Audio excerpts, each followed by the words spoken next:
içki içilən bir məclisdə oturmaq. Yəni Quranda içki içilən məclisdə oturmaqla bağlı bir qadağa yoxdur. İçki ilə bağlı olan bir qadağa var. Haram olduğu buyurulur. O haqqda indi danışacağım.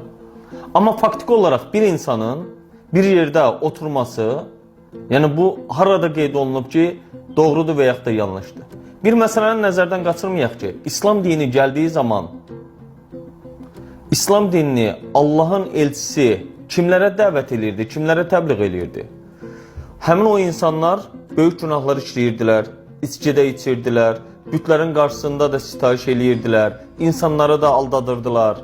Müxtəlif şəkillərdə deyək ki, nikah dırnaqarası nikah növlərindən də istifadə eləyirdilər. Faizlə, sələmlə alış-veriş eləyirdilər. Quldarlıqdan istifadə eləyirdilər, bəzi insanları kölə halına gətirirdilər.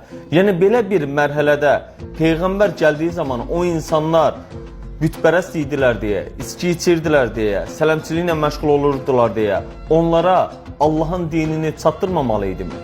Yaxud da belə bir məsələni deyim. Allahın elçisi gəldiyi zaman bütlərdən ibarət olan Kəbənin içində və yaxud da ona tərəf namazını qılıb qılmayıb, orada ibadət edib eləməyib, dua edib etməyib. Bunlara bir nəfər çıxıb yox deyə bilərmi? Xeyr, mümkün deyil. İçki olduğuna görə bunun getmək, bəlkə də bizim o içki məclisində eləyəcəyimiz söhbət həmin insanın içkidən vaz keçməyinə səbəb olacaq və yaxud da onu bir kənara atmasına səbəb olacaq və yaxud da o hörmət əlaməti olaraq bunu eləməyəcək. Mümkündürmü? Bəli, mümkündür və mən də bunun bir neçə dəfələrlə şahidi olmuşam.